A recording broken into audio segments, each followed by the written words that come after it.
ونصلي على رسوله الكريم أما بعد بسم الله الرحمن الرحيم عودة إلى التعارف عن الوطن۔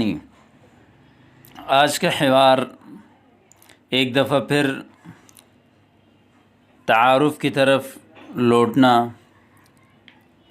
جو کہ وطن کے بارے میں ہے، یعنی آج کا حوار یہ ہے کہ آپ کسی سے اس کے علاقے کے بارے میں، اس کے وطن کے بارے میں تعارف کروانا چاہیں، پوچھنا چاہیں تو کس طرح کے جملے استعمال کریں گے۔ تعارف، آپس میں ایک دوسرے کو اپنا تعارف کرانا۔ وطن علاقے کو کہتے ہیں، آبائی وطن جہاں انسان پیدا ہوا، جہاں سے انسان کا تعلق ہے۔ آئیے شروع کرتے ہیں۔ پہلا جملہ ہے اسعدت مساء یا اخی۔ اسعدت مساء یا اخی، آپ کا شام نیک بخت ہو اے میرا بھائی۔ اسعد یسعد، اسعاد کا معنی ہے نیک بخت ہونا۔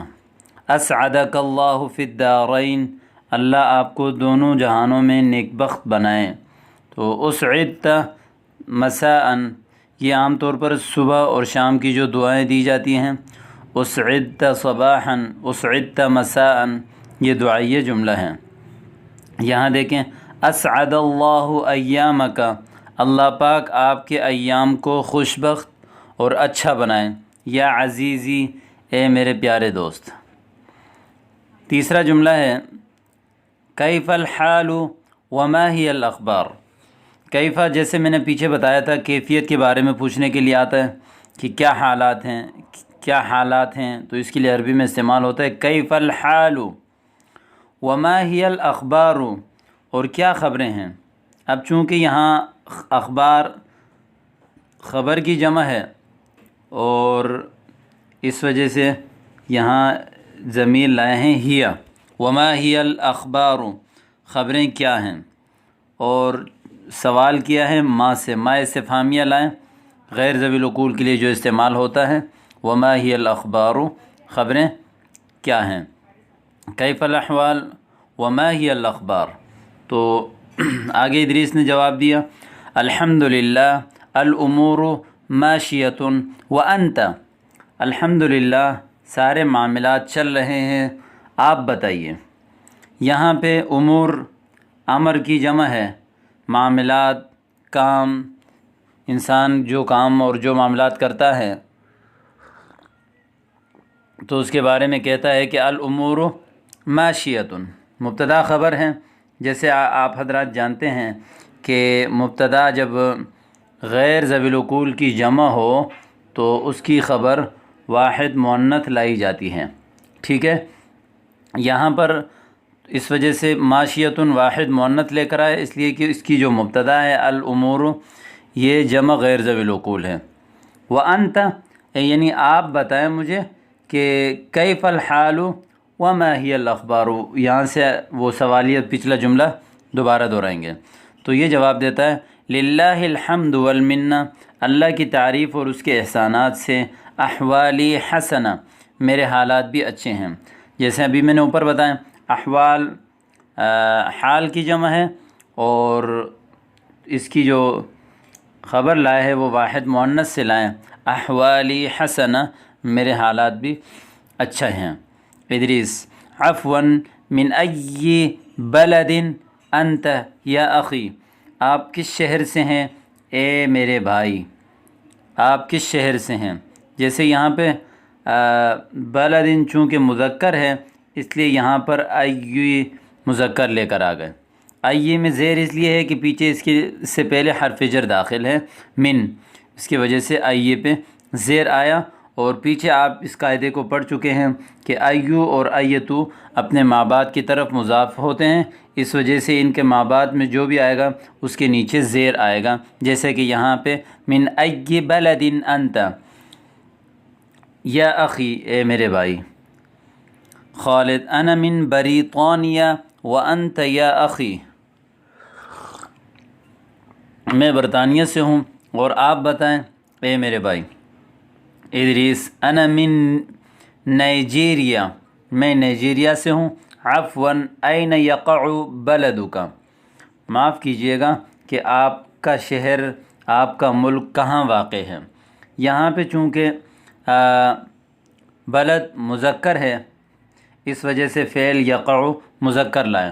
کہیں ایسا ہوتا ہے کہ مدینہ، لوگ مدینہ استعمال کرتے ہیں شہر، چونکہ مدینہ کیا ہوتا ہے، مؤنث ہے، علامت تانیث گولتا کی وجہ سے، تو پھر اس صورت میں یقع کے بجائے تقع استعمال کیا جاتا ہے۔ این تقع مدینتک، تو یہاں پر این یقع بلدک، آپ کا شہر کہاں واقع ہے۔ خالد یقع بلدی فی قارۃ اوروبا، فی قارۃ اوروبا، میرا جو ملک ہے، یہاں بلد اگرچہ شہر کو کہا جاتا ہے لیکن یہاں اس سے مراد ملک ہے۔ اوروبا یورپ میں واقع ہے۔ قارہ عام طور پر اس کو کہتے ہیں جنوبی، یہ جیسے کیا کہتے ہیں اس کو، ایشیا، یورپ، شمال، جنوب، مشرق، مغرب، تو ان کو عربی میں قارہ کہتے ہیں۔ قارۃ اوروبا، قارۃ آسیہ، قارۃ افریقیہ، اسی طرح قارۃ اوروبا، ٹھیک ہے۔ وبلدک، اور آپ کا شہر کہاں واقع ہے۔ ادریس یقع بلدی فی قارۃ افریقیہ، میرا شہر جنوبی افریقہ میں واقع ہے۔ عام طور پر جو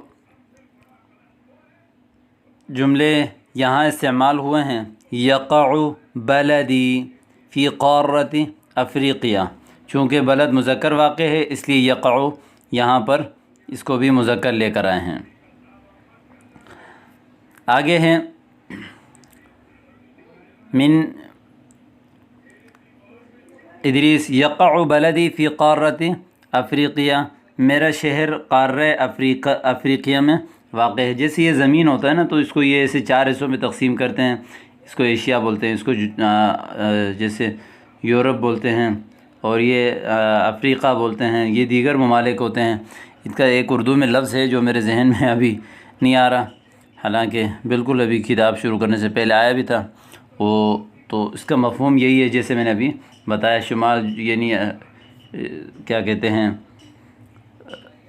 ایشیا، یورپ، جنوبی ممالک، مشرقی ممالک، مغربی ممالک جس کو کہتے ہیں نا، تو اس کو قارہ کہتے ہیں جو زمین کے اس حصے پہ واقع ہوتا ہے۔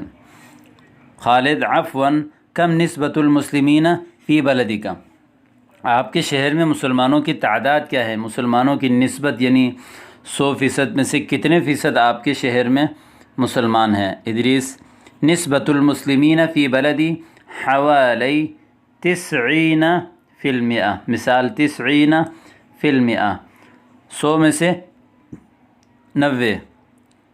نسبت المسلمین، مسلمانوں کی تعداد میرے شہر میں، میرے ملک میں، حوالی، اسی طرح آپ یہ بھی کہہ سکتے ہیں کہ حوالی 70%، 100 میں سے 70% ہیں، 100 میں سے 90% ہیں۔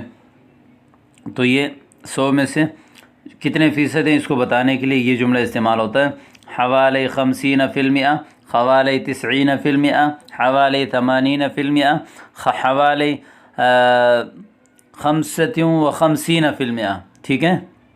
اس طرح اما نسبت المسلمین فہی ضئیلۃ جدا، اور جبکہ ہمارے ہاں مسلمانوں کی تعداد وہ بہت زیادہ ہے۔ ادریس کم عندکم مساجد و مدارس، آپ کے ہاں کتنے مساجد اور مدارس ہیں۔ تو خالد نے کہا الحمدللہ المساجد والمدارس وافرۃ، مساجد اور مدارس وافر ہیں میرے شہر میں۔ ادریس حسناً استودعک اللہ، ٹھیک ہے میں آپ کو اللہ کی امان دیتا ہوں۔ استودع یستودع، استوداع کہتے ہیں امانت رکھوانا، میں آپ کو امانت رکھواتا ہوں اللہ کے پاس، یعنی اللہ آپ کی حفاظت کرے۔